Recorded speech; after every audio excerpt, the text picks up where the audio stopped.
Então, nós estamos fazendo essa série sobre essa passagem em 1 de Samuel, que é um livro da Bíblia, um capítulo 17, que é uma parte.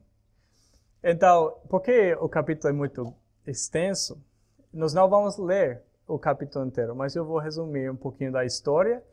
Vamos repassar, porque isso tem sido uma série que temos caminhado um pouco.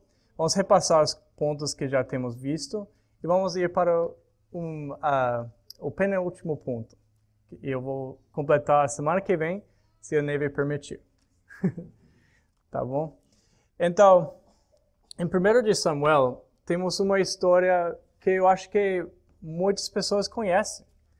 Mesmo pessoas que não estão dentro da igreja conhecem essa história, porque é uma história muito popular para usar como imagem para as nossas vidas. É a história de Davi, um mocinho, e Golias, que é um gigante, que parece que esse mocinho não tem jeito de conquistar a vitória sobre esse gigante, mas ele consegue. E muitos usam essa história para dizer quais são os gigantes na sua vida, identificá-los, e daí vai lá, porque mesmo sendo fraco, você vai conseguir. Você vai conseguir. Né? E enquanto isso pode ser verdade, em vários aspectos, isso não vai ao fundo do que essa história fala para nós. Então, o que está acontecendo nessa história é que tem inimigos, e tem alguns reis, e tem um rei que vence. Então, isso é o cerne do que está acontecendo nessa história. Vamos repassar isso como introdução. Primeiro, eu vejo que os inimigos, além de ser tipo, eu não tenho um carro legal, então esse é o meu gigante, eu preciso desse carro legal. Ou eu estou sem serviço, eu preciso de serviço, esse é o meu gigante, eu preciso conquistar, eu preciso ir lá. Em vez de ver por esse plano a mensagem dessa história, eu vejo que tem em toda a Bíblia, mas também nessa passagem, tem três inimigos evidentes. Tem os inimigos de fora, que é o mundo que está invadindo. Tem o inimigo de dentro, que muitas vezes descontamos, que nós nem prestamos atenção, mas que atrapalha muito, que é nosso pecado que está por dentro. E tem o inimigo espiritual, que é o diabo e esse mundo espiritual que mesmo não vendo existe. E também faz parte da nossa batalha e tem inimigos. Então vamos ver como essas coisas existem nessa passagem. Então os inimigos de fora são evidentes. Mais evidentes até de que muitas vezes nós percebemos nas nossas vidas. É um exército que está chegando. Aí é evidente. É um exército enorme que cruzou a fronteira de Israel, que é o povo de Deus.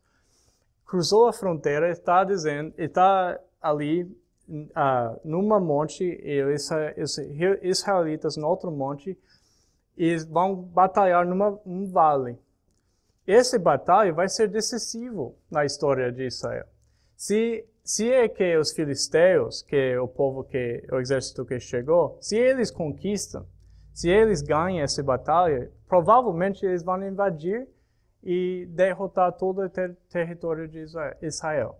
Então, é muito decisivo esse momento na história de Israel. E você vê que tem uma opressão e pressão de fora para essas pessoas. E vamos ver mais sobre isso, porque isso faz parte do nosso ponto de hoje, mas nós não sentimos isso muitas vezes. Eu pergunto, eu acho que todos nós experimentamos uma opressão e pressão de fora. Provavelmente não é uma pessoa tocando na sua porta falando que vai invadir a sua casa. Provavelmente não. Mas nós temos invasões de outros tipos. Nós temos invasões da mentalidade que você precisa colocar a sua confiança em dinheiro. Invasões de que você precisa colocar a sua confiança em bens materiais. Que você não é belo o suficiente. Que você não é forte o suficiente. Que você não é trabalhador o suficiente. Você é mole, cara. Essas invasões que vêm. Esses vêm e são constantes. São constantes.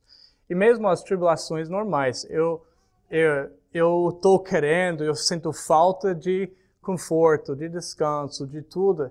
E vem à sua mente que eu quero abandonar aquela responsabilidade. Eu quero fazer, porque vem essa opressão constante. E mesmo, principalmente num dia de neve como hoje, você quer ficar na cama. Nem quer levantar, porque a opressão é tão forte. E você só quer um chocolate e sentar com o seu coberto e daí cobertura e você assiste neve dentro da sua casa. É melhor, né? Então, essas opressões de fora vêm constante e nós vemos isso nessa passagem. Outro ponto sobre essas opressões é que são gigantes, são enormes. São enormes. Então, quando você vê nessa passagem a descrição do homem, do gigante, ele é mais do que 9 pés de altura. Seria mais de 3 metros de altura. É grande, uma pessoa muito grande. Essa é a altura. E um pouquinho mais. E ele consegue ter uma armadura de um peso enorme. Um peso de 68 quilogramas. Você imagina isso? Está carregando esse peso a mais no seu corpo. E só o ponto da lança dele é 7 quilogramas. Imagina isso. Ele não consegue. Uma pessoa normal não consegue. Então, essa pessoa é a maior força militar que o povo de Deus tem visto na sua vida. Então, parece que isso é um videogame aqui. Parece que você está enfrentando um colosso enorme e você não tem jeito. É de pedra. Você consegue quebrar pedra? Dificilmente você consegue. Então, isso é como o gigante é como um tanque. E você está ali com pedrinha. Tá, vou matar esse tanque. Não tem jeito. Parece que não tem jeito. Então, além de ser constantes as opressões da nossa vida, também são enormes. Parece que são enormes e nos sobrecarregam, não tem jeito. Nós temos visto isso. Então, e fala também que esse homem chega ali por 40 dias. Então, ele está chegando aí manhã e tarde. Manhã e tarde. Pelo menos você quer que à tarde você pode descansar, né? Mas nem descanso tem enquanto essas opressões estão aí. Então, isso é como é na nossa vida, muitas vezes. Então, a reação do povo de Deus nessa passagem, quando chegam os filisteus e principalmente quando chega esse gigante, e eles escondem nas tendas. Eles têm um medo paralisante. E paralisa eles não podem mover. De verdade, eles ainda com esse desafio que o gigante dá, ele fala, dê-me um homem que pode batalhar contra mim. Esse é um desafio que ele dá. Ele fala, os exércitos de Deus não valem nada, dê-me um homem. E eles poderiam ter dizido, não, nós vamos batalhar normal. Nosso exército contra o céu. Mas eles têm um medo paralisante. Eles escondem nas tendas, inclusive o Saul, que vão ver depois. E eles têm um motivo, e quando eles pensam que, oh não, realmente devemos lutar, o motivo que eles têm no coração é errado. Por exemplo, tem alguns homens ali no exército que falam, sabe, você deve ir lá e batalhar. Eu não vou, mas você deve ir lá e batalhar. Sabe por quê? Porque se você ganhar, o rei vai dar para você a filha dele, o pai de você nunca vai precisar pagar impostos. Então, olha, tem um benefício aí. Então você vai. Eu não vou, mas você vai lá. Algum homem precisa ir. Mas eu não vou. Então, tem um medo paralisante, motivo errado e tem as armas erradas, porque pensam que só se eles são gigantes como aquele gigante, eles vão conquistar. Eles vão conseguir. E nós vimos também que isso não é simplesmente uma batalha com um gigante, mas o gigante mesmo entende que ele está afrontando ao Deus vivo. os exércitos deles. Só que o exército não entendeu isso. O exército do povo de Deus não entenderam assim. Entenderam que era um gigante, e ele era forte, mas eles não olharam para o mundo espiritual e pensaram, mas o meu Deus é mais. É muito maior do que qualquer gigante, muito maior de qualquer outro Deus. Mas naquela época, batalha não era pensado sempre isso é físico, um exército físico contra outro exército físico.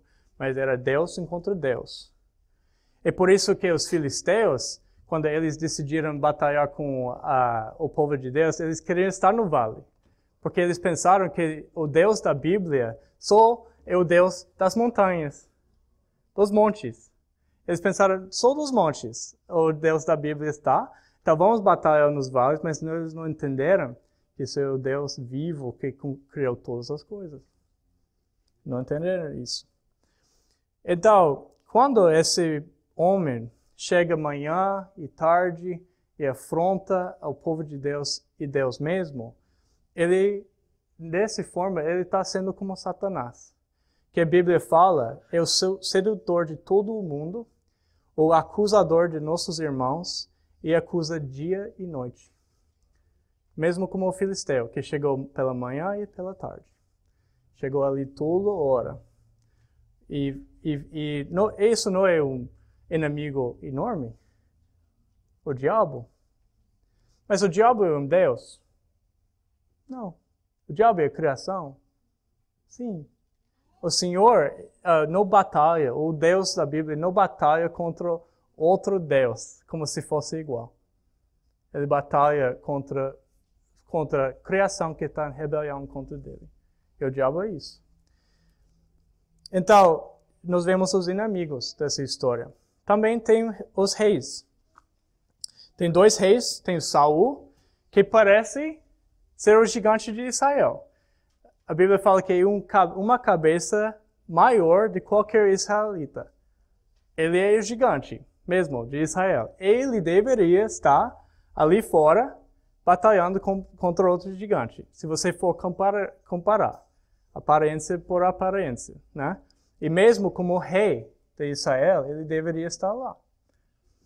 Mas por outro lado tem Davi, que recém foi ordenado, separado para ser rei. Ele é um moço, pastor de ovelhas, inexperiente, e ele está ali. Ele está ali. Então, por aparência, você pensa, vai enviar um moço para batalhar? Vai enviar essa pessoa fraca para batalhar? Eu não enviaria. Tanque contra tanque, né? Vamos enviar as pessoas adequadas. Mas por outro lado, não olhando pelas aparências, mas como o Senhor fala mesmo no capítulo antes, olhando para o coração, Saul, está cheio de um temor passivo. Se você olha para a história, Davi chega lá e ele fala, eu vou, esse homem está afrontando Deus. Eu vou. E daí as pessoas ouviram ele falar isso e chamam ele para a tenda. E eles falam para ele, vai lá na tenda e fala para o rei. Ele fala para o rei, e o rei está ali na tenda. E uma vez que ele fala, o rei responde, mas você é experiente, você é um mocinho, esse homem é guerreiro desde mocidade. Você não pode. E uma vez que Davi fala, mas o Senhor tem dado para mim a vitória sobre leão, sobre outros inimigos, sobre o urso. Esse é outro inimigo, ele vai me dar vitória. E o Saul fala, tá tudo bem. Ele coloca a armadura dele sobre esse moço. Mas por que a armadura não estava sobre ele? Ele é passivo. Ele está ali na tenda e nem arrumou para a batalha. Está pronto para colocar no menino. E não deu, porque esse moço era pequeno demais. Então não deu para ele nem andar. Ele tentou, mas ele nem poderia dar um passo com a armadura de Saul. Ele fala, não, eu vou com umas rochas e eu vou lá. Então, Davi está cheio de uma fé ativa. A fé dele não é em si mesmo, como muitos pregam essa passagem. Você pode conquistar. Você olha para o seu Golias e vai lá, você vai poder. Não, ele olha para Deus. Isso dá para ele uma fé que faz que ele tenha o sentimento de poder correr atrás. Certo? E vamos ver de onde vem essa confiança. Mas eu pergunto para vocês, onde estão vocês na história? Vocês são Davi? Vocês são fortes? O mesmo moço inexperiente, mas com muita fé, e você vai lá? De você? Vocês são os filisteus? Talvez você está aqui e você está em rebelião contra Deus. Você está ali mesmo para afrontar Deus. E você está por esse lado. Ou você é Golias. Você mesmo tenta os outros, desanima os outros para ser mais como o mundo. Talvez você é Golias. Você é o exército de Israel, que está ali nas tendas, pedindo para os outros batalhar por você, mas você não vai. Quem é você? Ou você é Saul, nessa história? Você é o rei, tem uma responsabilidade, mas você está ali na tenda esperando outra pessoa tomar o seu lugar. Ou você é Deus. Eu acho que ninguém vai falar que é Deus. Mas é outra pessoa que está em batalha, está agindo nessa história. Onde você está nisso? Quando eu penso nisso, eu penso que eu gostaria de ser Spider-Man, né, nos cômicos. Eu gostaria de ser o herói, super-herói. Eu gostaria de ser, mas eu não sou. Eu não sou. Eu gostaria de ser o herói, mas muitas vezes eu sou o vilão. Mesmo, eu sou mais do parte dos filisteus, do Saul, ou se eu faço parte do povo de Deus, eu sou ali na tenda escondidinho e com o meu hot chocolate e só querendo assistir outra pessoa batalhar por mim. Então, se vamos ser sinceros, de cara, nós não somos os Davi. Deveríamos ser? Sim, sem dúvida. Somos? Não. Precisamos, mesmo a Bíblia fala que precisamos de um Davi. E mesmo Davi, no outro momento na história dele, ele não é o rei perfeito. Ele não é o vencedor que não tem falha. Ele mesmo chega a ser como Saul em momentos na sua vida. Quando o exército de Israel vai lá para batalhar, Davi fica na casa dele em outro momento. Daí ele comete adultério. E ele, inclusive, manda outra pessoa morrer por ele. Ele faz a mesma coisa. Isso aponta para o fato que Davi não é o rei que esperamos. Não é o rei vencedor, finalmente. E precisamos, se somos honestos, nós não somos Davi. E se Davi é sincero, ele não é Davi. Ele precisa de outro Senhor, que ele mesmo fala. Davi fala na Bíblia, eu preciso de outro, que venha após de mim. Então, o rei vencedor, quando olhamos para a história da Bíblia, de alguma forma, aponta para essa necessidade, que precisamos de alguém que vai vir e vencer por nós. Começa ali no Jardim de Edão. Lá no começo da Bíblia, tem essa história de Adão e Eva. Eles são inocentes, eles não cometeram pecado ainda. E um serpente, que é Satanás mesmo, acusa eles, acusa Deus, acusa eles, fala para eles, Deus mesmo falou, colocou uma regra, você não pode comer daquela árvore, e se você come, você vai morrer, mas você não vai. Você vai ser como Deus. Ele afronta Deus. Ele é inimigo de Deus. E Adão e Eva, então, acreditam naquela palavra, e desde aí, a humanidade está mais do lado dos filisteus e Golias do que qualquer outro lado. Está mais em rebeldia contra Deus do que qualquer outro lado. Então, mas Deus, lá no começo da Bíblia, ele dá uma promessa, que virá um descendente que vai acabar com essa história, que vai vai salvar, vai ser o vencedor sobre o serpente. Ele fala assim, para o serpente. Deus fala para Satanás mesmo. Ele fala, eu porei inimizade entre ti e a mulher, entre a tua descendência e o seu descendente. Este te ferirá a cabeça e tu lhe ferirás ao calcanhar. O que é isso? Então, está dizendo para a serpente, você vai morder. Você vai achar que está ganhando. Mas ele vai te matar. Vai te matar. E o que nós vemos na Bíblia é que a pergunta maior é quem é esse descendente? Quando ele vai vir, esse rei vencedor? Quando ele chega? Eu quero ver. Quando ele é? Então, Adão tem essa promessa, estão esperando. Abraão também, o seu descendente vai ser uma bênção para todas as nações. Quando virá? É Isaac? Não é Isaac. Passa por aí. Davi chega. E Davi? Será que é Davi? Davi parece que pode ser. Davi também falha. Ninguém dá, mas vai vir. Promessa fica, que vai vir. Então, nós passamos por Natal já, mas o Natal nos mostra que Jesus é esse rei. Jesus, inclusive, lá no Lucas, fala que Jesus é o filho de Adão. Filho de Adão, aqui fala filho de Abraão, filho de Davi. Jesus é o rei por vir, que vai vencer.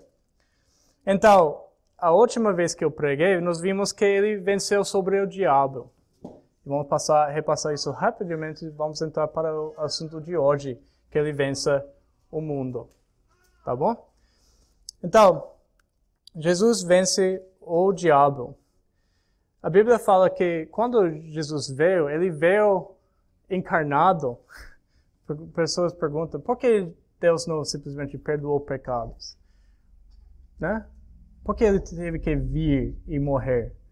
Mas a Bíblia deixa claro, ele veio na nossa natureza porque nós estamos nessa natureza. O pecado foi cometido nessa natureza. Não tem como desculpar aquela coisa sem pagar na nossa natureza. Então, se o humano não paga, ninguém pagou. Você precisa pagar. Então, fala que ele veio como nós pela sua morte, Jesus morrendo, destruir aquele que tem o poder da morte. Está falando de o diabo. Qual é o poder dele? Quantos de vocês têm medo de morte? Isso é o poder da morte. Isso é o poder da morte. Todos nós entendemos que é para o homem uma vez morrer e entrar para o julgamento. E quando Jesus toma a morte e castigo por nós, ele vence aquele temor, aquele pavor, como fala aqui, da morte. Ele vence o inimigo. Agora, o inimigo está vivo ainda? Sim, a Bíblia fala que ele vai estar jogado para o lago de fogo depois, mas vamos dizer, a ferida mortal já foi. Já foi. Onde? Na cruz. Porque o salário do pecado é a morte. Mas Jesus nos dá vida porque ele morreu. Então eu gosto dessa figura, porque a serpente mordeu a Jesus. Ele achou que ganhou naquela batalha na cruz. Mas, em realidade, Jesus venceu. Jesus venceu o diabo.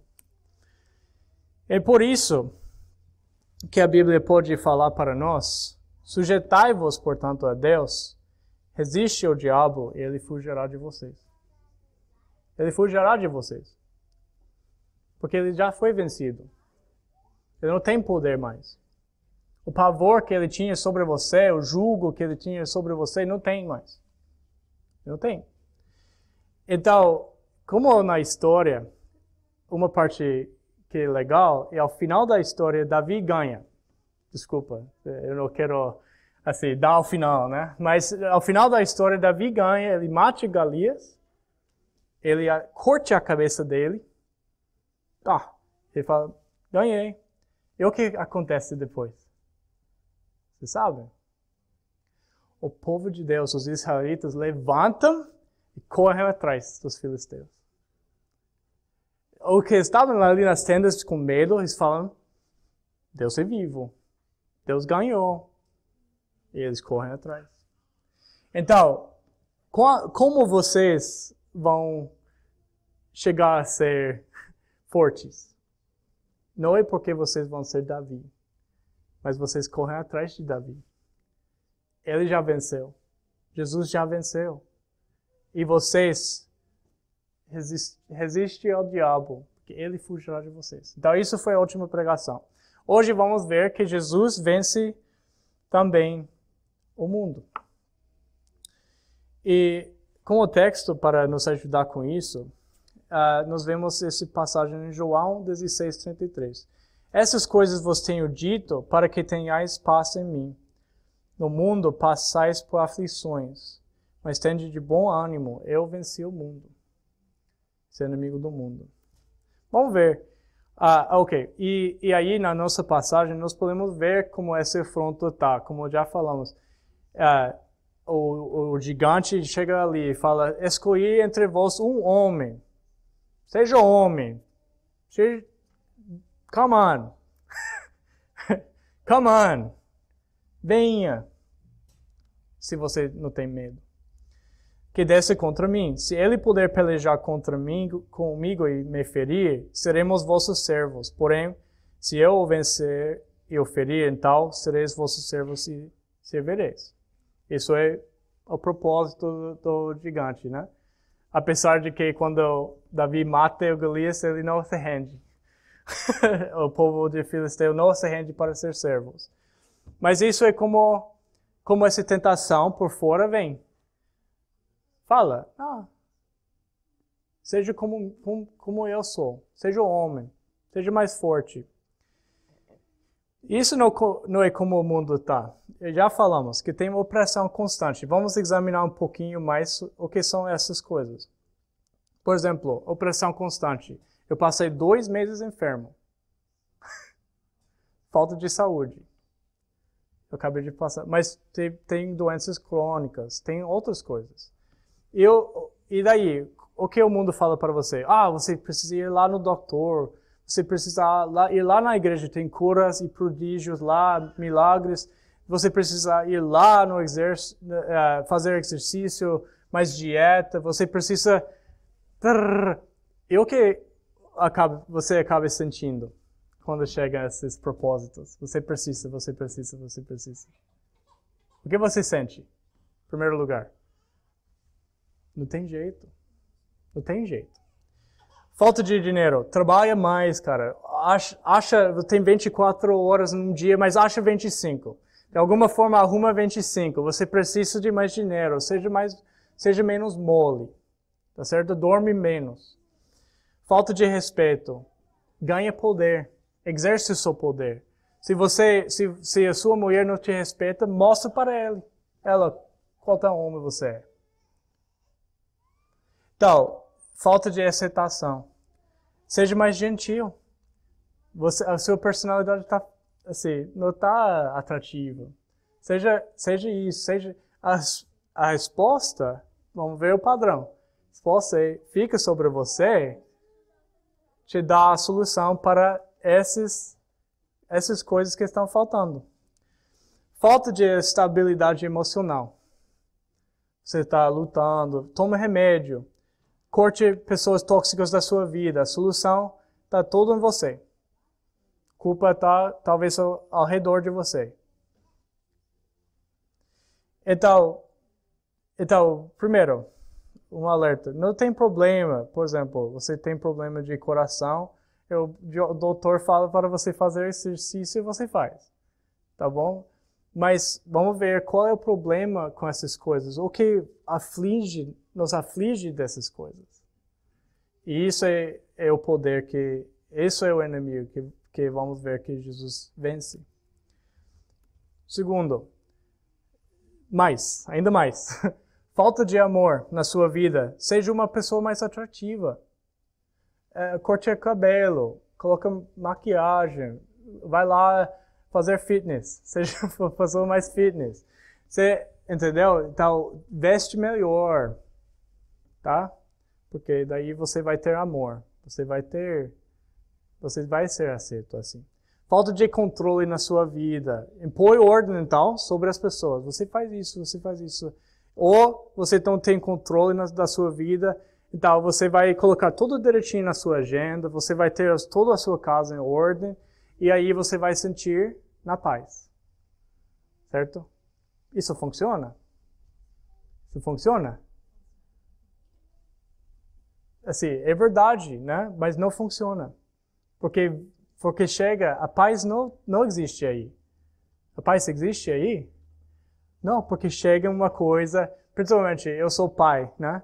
Principalmente se você tem crianças, você pode colocar a sua agenda perfeita, mas vai ser abalada. Vai ser abalada. Então não tem como. Você falta de força intelectual, estude mais. Falta força física, vai ao ginásio. Falta beleza, compre esse produto. O mundo está aí para te inundar com essas coisas. Você está debaixo da água e eles colocam um pouquinho mais de água. Você está tentando subir, coloca mais água.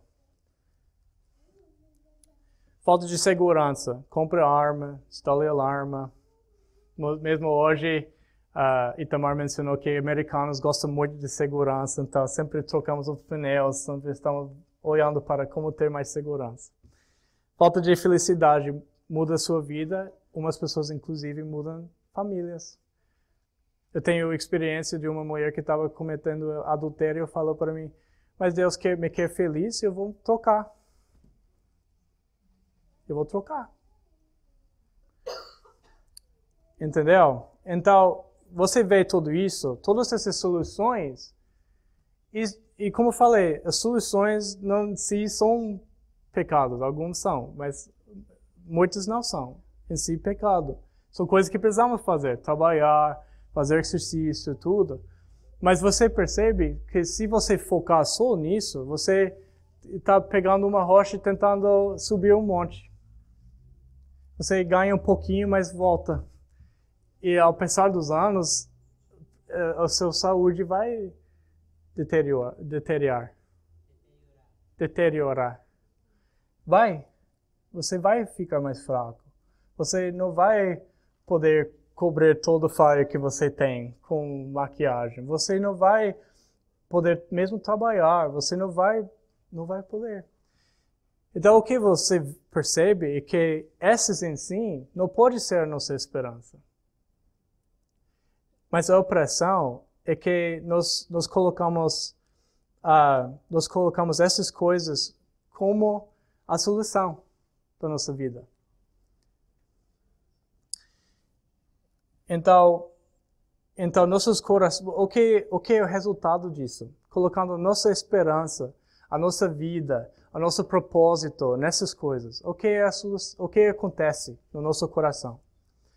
Nosso coração, nossa vida. Nosso coração fica inquieto, né?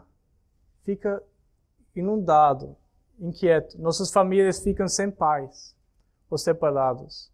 Quantos homens quase nem veem a família porque estão trabalhando tanto? Quantas pessoas, quando voltam a casa, por causa dos estresses, de todas essas pressões, ficam chateados, ficam nervosos. Não tem paz naquele lugar. Nossos relacionamentos são concorrentes. Se eu preciso prover que eu tenho força, eu vou exercer isso contra o outro. E daí, nossas amizades resultam ser inimizades. Por quê? Porque estamos querendo mostrar o que temos, o que somos.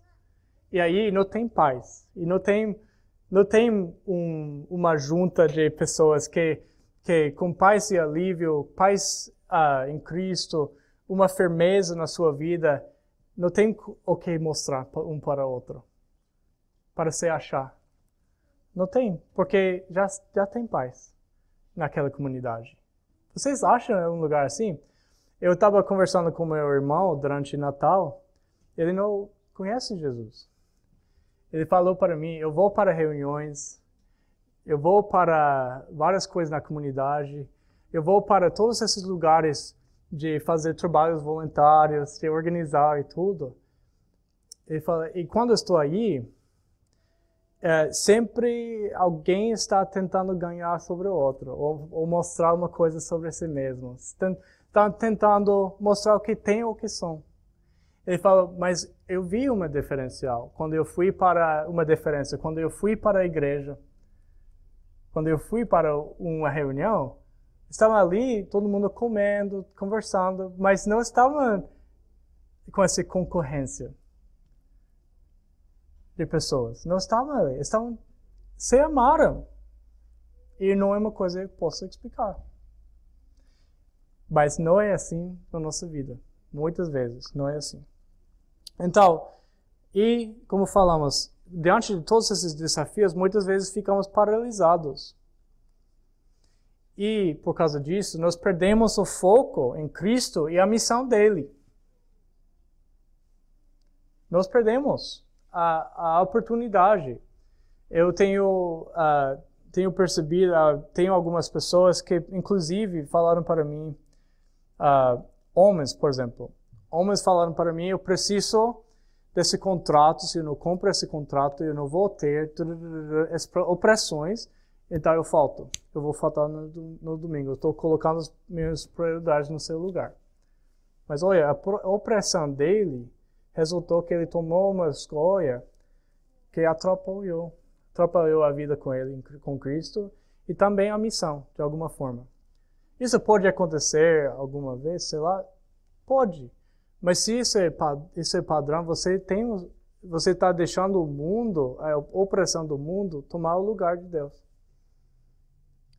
E está indo por essa solução. Ou tem mulheres que têm faltado na nossa igreja porque não acharam uma coisa para vestir. Isso é triste. É triste isso. Porque o que significa isso? Que a prioridade é beleza. É o que pode mostrar, é o que pode ser. Nessa comunidade não é que essa comunidade vai aceitar você como você é e vamos amar uns aos outros como vocês são e assim você, vindo de qualquer jeito, vai ser aceito aqui. Vai ser. Porque Cristo aceitou. Então, as raízes do poder do mundo, esse inimigo, é medo de não ser ou ter o suficiente. Não é isso? Você não é suficiente. Se você ouvir isso, se você tem algum namorado, ou marido, uma mulher na sua vida, eles falam para você, você não é suficiente para mim. Mas, o que você vai sentir? Mal. Mas o mundo fala isso para você toda hora. Você casa com o mundo, fala para você toda hora, você não é suficiente em você mesmo. E pode, inclusive, ser verdade. É verdade. Mas a solução que o mundo dá não é bom. E você não tem o suficiente. Você não tem o estudo, preparação. Você não tem os dons. Você não tem dinheiro. Você não tem beleza. Você não tem. Precisa correr atrás, cara. Você precisa ser um homem. Opressão constante. Então, para crer no mundo, ou mesmo em nós mesmos, nós não vemos solução. Não tem solução aí. Não tem. O que o mundo está dizendo para você é colocar sua esperança e sua firmeza da sua identidade numa coisa que não seja o Deus Criador e provedor da sua vida, ou em Jesus Cristo. Isso é a falha do mundo. Mas olha, aqui é a resposta de Davi quanto a isso. E é a resposta de Cristo quanto a isso. Vocês vêm contra mim com espada, com lança e com escudo. Eu, porém, vou contra ti em nome do Senhor dos Exércitos. Para Davi, ele inclusive usa uma ferramenta naquela batalha. Ele usa a arma. Não está dizendo que a arma não se usa. Mas o que está dizendo é que vocês estão colocando sua esperança no mundo. Esse é o problema. Mas o que eu coloco minha esperança é no Senhor. Isso é onde eu coloco a minha esperança. Onde eu tenho esperança de vida e vitória está no Senhor. E ele fala, o Senhor te entregará nas minhas mãos. Davi ganhou a batalha? Ganhou, mas não ganhou ele mesmo. O Senhor ganhou aquela batalha. Ele usou Davi, mas ele ganhou. O Senhor ganhou.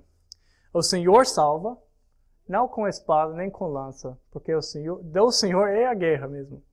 Para batalhar, o Senhor é o criador daquela coisa. Daquelas coisas. Então, quando nós vemos essa passagem aqui, essas coisas vos tenho dito para que tenhais paz em mim. No mundo passais por aflições, mas tende bom ânimo. Eu venci o mundo. Jesus fala que a razão por que ele venceu o mundo está nessas coisas. Então, para terminar, vamos rapidamente ver quais são essas coisas que prova para você que Jesus já venceu o mundo e pode inquietar o seu coração. Tá bom? Daí vamos finalizar. Primeiro, Jesus fala que ele envia o Espírito Santo.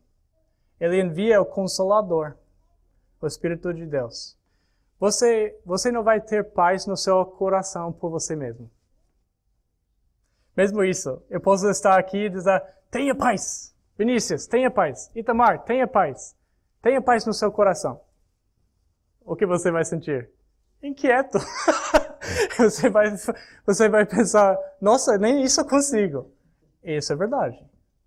Então, Jesus promete, no mesmo capítulo que ele fala, tem de bom ânimo, eu venci o mundo, ele fala, vocês não vão conseguir vocês mesmos. Vocês já vão ter medo, vocês vão ter dúvida, vocês terão fraqueza, mas olha, eu vou enviar para vocês alguém que pode te ajudar, que é o Espírito Santo. Então, ele vai convencer o mundo do quê? Primeiro, de vergonha e culpa. Primeiro, ele vai convencer o mundo do fato de que vocês não são suficientes mesmo. Essa verdade é mal para reconhecer? Pode nos fazer sentir mal, né? Você não é suficiente. Pode. Só se uma pessoa fala, e por isso eu não te amo. Mas Deus fala outra coisa. Ele convence para você do seu pecado. Ele convence para você da sua insuficiência. Que você é insuficiente. Para mostrar para você que tem uma boa notícia. Então, a má notícia, todos os pecados crescem na glória de Deus. Você não consegue mesmo. Você não é suficiente mesmo. Venho com uma boa notícia. Os pecados são perdoados por causa do nome dele, fala na Bíblia, de Jesus. Você não é suficiente, você peca, você falha, mas Jesus te perdoa por os seus pecados. Então, primeiro, o Espírito convence nos nossos pecados e ele nos mostra que Jesus nos perdoa. Por quê? Porque aqui, eu coloquei essa fotinha aqui do filme Paixão de Cristo. E aí, Cristo está sendo julgado. Se você pensa que o mundo está ali te julgando toda hora, olha, Cristo foi julgado. Para quê? Para você ter paz.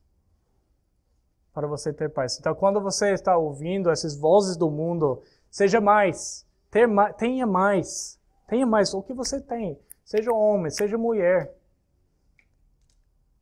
Escuta isso. Jesus já foi julgado no seu lugar. Pelas suas fraquezas, insuficientes, se você é insuficiente, tudo, a sua culpa, ele já foi julgado por você.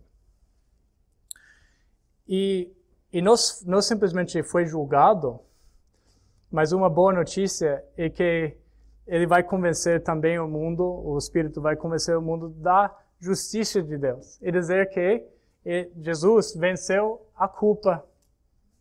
Você pecou essa semana? Você levantou a sua voz contra a sua mulher, sua esposa? Você Você fez uma coisa quando ninguém estava ao teu redor que você não deveria ter feito? Como estava a sua vida essa semana?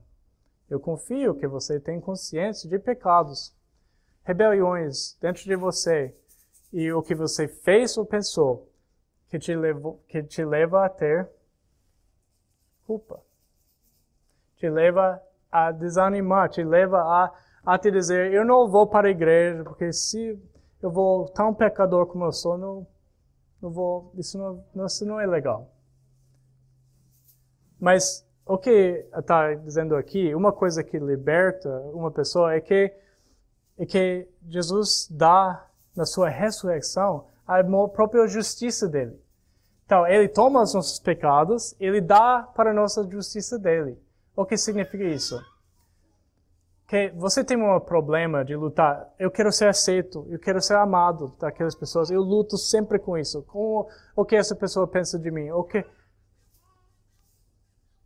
Deus te aceita.